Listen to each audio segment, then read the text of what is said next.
Welcome back, viewers, and sorry for the hiccup. We have been able to reach our two guests again, and we're going to pick up from where we left off.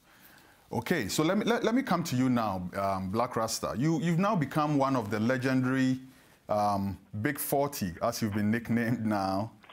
How did the whole thing? Can you share with us who convened the conference? What was the idea? What was the motive? Can you walk us through that? Well, thank you so much for having me. I would say that, when the whole thing started, this GMO thing, we tried to understand exactly what it was all about. And me, as a vegan or vegetarian, and some other vegetarians around, realized that the GM thing is simply, injecting genes into the natural ones that we already have, like maize, and then you inject horse genes into that, or spider genes into that, or rabbit genes into maize, just for the maize to grow more, and some other, things like that. And so when you think you are eating maize, it's not just maize, only maize, but probably maize with rabbit genes or spider genes. And in other words, you are eating spider genes and the rest of those things. So, I called a number of the advocates of the GMO thing on my radio show. And then they were, talking about this GMO thing being good for us as a nation and blah, blah, blah. But some of them, when I put it before them and asked them, sort of like Professor Walter Alassane, I asked him, you are a Muslim. Would you eat rice that has pig genes in that? Because you are a Muslim. He vehemently refused it and said no. So Interesting you, as a Muslim, if you would refuse to eat rice that has pig genes in there, do you expect me, a vegetarian, to eat potatoes with horse genes there? At first he said, oh, you cannot feed those genes, so it's all right. And it was a big blunder. The fact that you cannot see doesn't mean it's not there. And you are a scientist. So, okay. The whole nation heard that, and then it came out that, no, these people are throwing that into our eyes, and then we have to stand up. So, we decided to write to the parliament and tell them that, listen, and when I went there, I met Professor Alassane there again. Yes, that's Blakk. That's what I'm asking you. Who convened the meeting? Whose idea was it? What was the motive? How did it all come about? Well, we all decided, after these interviews, we all decided that, listen, we needed a bigger front. So we all decided that let us petition Parliament. So I wouldn't say that it was one person or two people, all of us. So the 40 of us decided that, listen, let us represent the rest. And, Raf, you'll be surprised to know that when we even met in Parliament and we're discussing this, some parliamentarians were asking us whether we had the permission of the farmers to fight on their behalf, which was unfortunate. Should we have the permission of the Ghanaian farmer before we fight for what is right for them? Fortunately, some parliamentarians have to shut down these parliamentarians who are talking like this. But at the end of the day, we make so much impact. And I am so glad to say that this GMO thing, if it succeeds in Ghana, in the past and whatever, I'll be very surprised. Okay. It would be really great if we had been able to reach at least Seta Champong, because I'm really looking for the other side of the story from the Parliament's point of view. And also, so, he sheds more light. But in my, pre-interview talk with him, he actually mentioned that the bill has actually been put on the freeze, just as you guys requested. So you should be happy about that. But let me ask you, Duke, how much do Ghanaians know about GMO to start with? Is it something that people generally know? Is it something that people are very, worried and concerned about? Well, I would say that until Food Sovereignty Ghana and other individuals began raising the issue on social media, on radio, and in the newspapers, a majority of Ghanaians had no idea what GMOs were about. And that is why we have many people coming to join the campaign. They are completely furious. They are completely disappointed that this passed through our parliament without the necessary consultation of the people of Ghana. Has it passed through Parliament, though? Has it passed through Parliament? You see, there are two issues before Parliament now. One is the Biosafety Act 831, 2011, and we also have the Plant Breeders Bill, which is currently before Parliament. The Biosafety Act is what actually introduces GMOs into the environment. What has been done, which is completely unfortunate and which is going to end up in a lawsuit in court, is that, in fact, the Biosafety Act stipulates that you have to put in place certain measures before there can be any presence of GMOs in the environment or in the shopping malls across Ghana. These things have not been done, and yet we can find the presence of these products produced by genetic engineering in Ghanaian supermarkets. Now, for instance, can you confirm this, Duke? Can you confirm this? Can you actually confirm that there's GM foods in Ghana at this moment? And what kind of proof can you offer? Okay, let me now mention this for the sake of clarity. Many Ghanaian consumers went to a popular shopping mall in Accra. I can mention the name. Mention the name. This is the Accra shopping mall.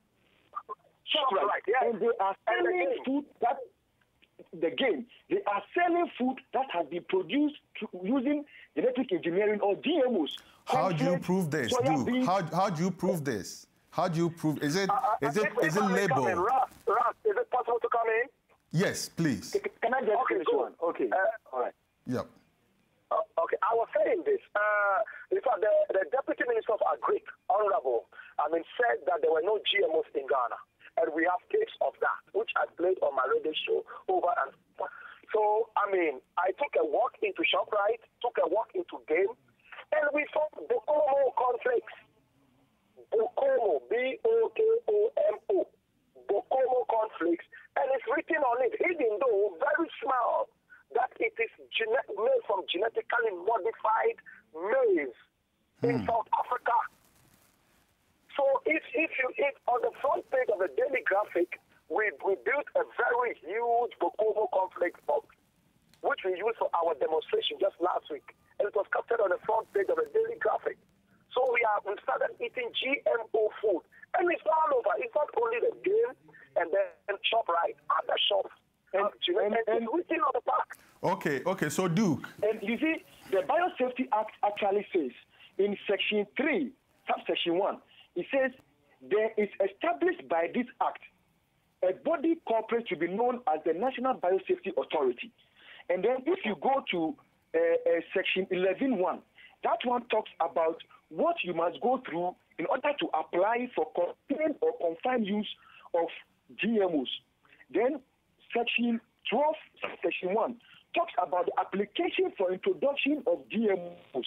Now, if you come to Section 27.1 of the Biosafety Act, it talks about the setup of a advisory committee which will advise the National Biosafety Authority on some very important issues in relation to the release of GMO organisms into the environment. And let me come in, Duke. Let me step. Hold on a second, Duke. Can I ask you? You're saying that this authority is actually functional at this time as we speak. There's actually a biosafety committee. No, it is not working. That is what we find very frightening. That they are breaking the law actually that introduced these things into Ghana. They haven't set up the biosafety authority. What they have done is to set up a shadow committee. You understand? To represent the National Biosafety Authority. But those ones don't have a technical advisory committee. They don't have any inspectors on them to be actually inspecting the presence of this particular food in our market and also in our environment. And these things have been consumed by Ghanaians already. And this is why we say that it is completely irresponsible on the part of the Ghanaian government not to have set up this authority, and already GMOs are in our country. All right. Our time is fast ticking away. So let's try and condense the answers. Let me ask you, Blakk.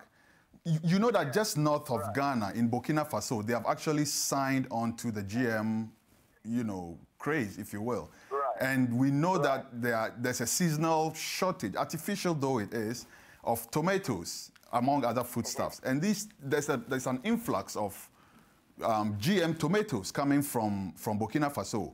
Now, the frightening thing is that some consumers actually prefer these tomatoes because it has longer shelf lives, it looks better, whatnot. Are we not actually under a bigger threat? What are we? Is there a mechanism? This is something I would have loved to ask Seta Champon. Is there a mechanism, for instance, for stopping these things? Because, Blakk, you are scared of eating food with spider genes, but you could actually go to the market today and buy tomatoes and it'll have spider genes. Can I just make a very little intervention here? You see, could you let Blakk? GMOs, hello, all right, Duke. Could you please let Blakk answer that question and then you can make the additional. In fact, it is very true. I mean, the mechanism should be very simple.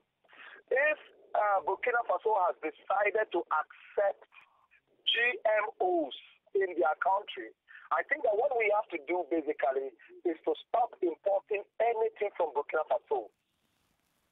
Anything at all that has to do with the GMO thing. Of course, I mean, you get into the market, what you said is right. A lot of these tomatoes are all over. A lot of them are all over. So we have a big threat. Did you complain about this as part of the petition that you sent to government? Because if you're fighting the war on the home front, and yet there's a loophole where the GM comes in, then we are losing twice, because what it is that Burkina Faso is actually doing business off Ghana, and Ghana is not benefiting economically, and still they end up as consumers of the product. Did you think of this when you were?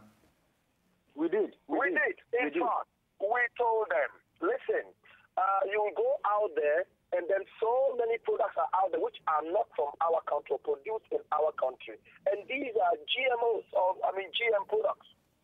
What are we going to do about that? So if the whole deputy agric minister will ignorantly say on radio that there are no GMOs in Ghana, that is most unfortunate. When under your own nose, Burkina Faso is selling all these things into Ghana, shop bars are using that. And you see, a lot of Ghanaians do not exactly understand what GMOs are. The easiest way of making Ghanaians understand is the fact that when you think you are eating potatoes, it's not only tomatoes, but you have horse genes and spider genes in there. Okay. And every Ghanaian is disgusted. That's not what to hear about spider genes or horse genes. All right. That way, we're making an impact. All right, Duke, your organization has organized a demonstration or two. I'm not too sure if you joined forces with the journalists and with the other organizations that are opposed to GMOs. Sure, we did. But my question to you right now actually is that are you making any inroads at all? Do you feel like the message is getting to Ghanaians? The good news we have for the world is that every Ghanaian is participating very actively in the debate now. Yeah. We have spoken to market women, we have spoken to a collection of farmers, and they just don't want to use these seeds because deeper explanation indicates that the technology behind genetic modified seeds is just to control the seed so that period after period we go back to Monsanto to go and buy the food, to buy the seeds and pay royalties to them in making profit. And Ghanaian farmers don't want to put their life on this. In India, as we speak, GM seeds were promised to, help control pests and to also have improved yield. Indian farmers are committing suicides in their numbers because the promise of GM seeds has failed. Moreover, finally, the Ghana Center for Scientific and Industrial Research, through the taxes that we paid, have produced very, very special varieties of seeds. They are not GMOs, but they are high yielding and they can control pests. They have done maize, they have done rice, they have done legumes, they have done cassava, high yielding pest and disease resistant cassava. They have done yam, they have done plantain, they have done oil palm, coconut, even cotton. And what is so unique about these varieties is that it was done in accordance with the Millennium Development Goals of eliminating extreme hunger and poverty. This is the richness of the research that we have done. This was done with the taxes of the Ghanaian people. We paid the plant breeders who did these particular varieties. Why are we eating these particular varieties and we are going to bring in GMO seeds from Monsanto that we don't control? Okay. And these seeds are part of the sovereignty of Ghana. It belongs to the people. It is our property. We don't pay royalties to use them. Why are we going apart these seeds and we are going to bring in foreign seeds when we have better seeds in our system?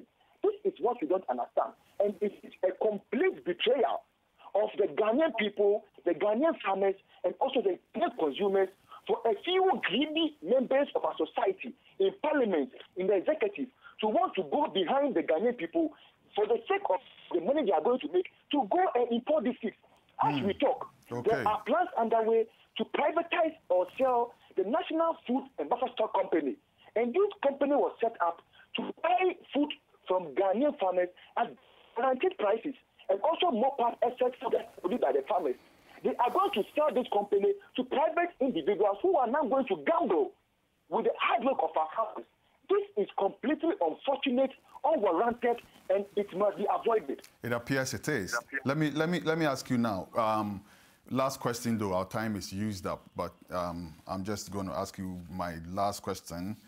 What is your next step? Let me start with you, Duke, actually. What's your next step if Parliament ignores you and goes ahead to pass the bill?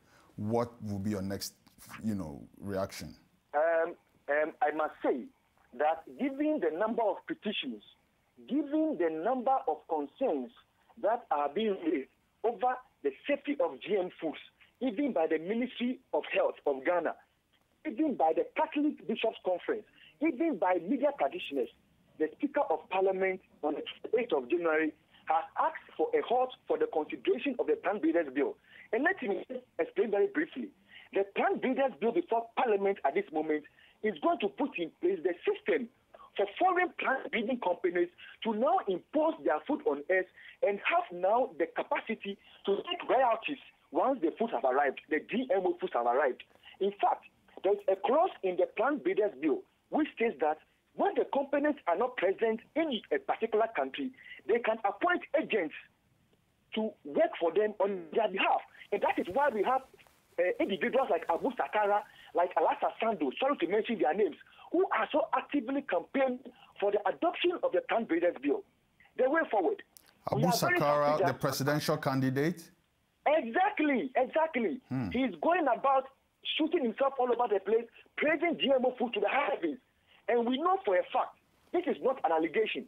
Very recently, the U.S. embassy came out and said that they have put aside $850 million to be given to the Ghana Ministry of Finance if we decide to now import GMO chips from America. This was open. It came in the public domain. We are not making this up. Okay. On the internet, it is there. All right, What we are now saying is that we are happy that Ghanaians are coming out in their numbers to condemn this blatant attempt, this very, very clandestine attempt to impose these foods on them. We are very confident that we have the means to control pests. We have the means to improve yield by the varieties that have been produced by our taxes. These varieties have brought between 40% and 500%. All right. I really am under a lot of pressure to wind up right now, Duke. Thank you very much. Now, Blakk, what is your next step? What's your next form? Your next step of action, and then also if you can also rope in your answer, what you think the media's role is in dealing with this situation. Very simple. Very, very simple. Two things. We have some of the biggest voices in Ghana in terms of the media. We would make so much noise should they go on to pass this thing or ignore us. We would make a lot of noise, they can't sleep. On the radio, on TV, in the newspapers, they would be so uncomfortable they can't sleep. They would have sleepless nights over and over. They would wake up and beg to chase GMOs out of Ghana. That is one. Number two, if this one fails, which I wonder, we will chant them down spiritually. We will put it in the hands of Ochedia and Ponkwame. Yes, Ochedia and Ponkwame. We will put them in the hands of God and chant them down one after the other. When they start getting cancer will think about the innocent Ghanaian folk all over. That is what we'll do. Simple. Thank you very much, gentlemen. That is really insightful. Thank you so much for coming on the show. This is a subject that is not going to end today, so please make sure you keep the link so we can keep, doing this together and keep monitoring the situation with GM foods in Ghana. Thank you so much. Right, thank you. Viewers, GMOs, to accept or not to accept, all we have to do, or all we can do now, is to keep our fingers crossed while we wait for Parliament to make the ultimate decision. Stay tuned, there's more coming.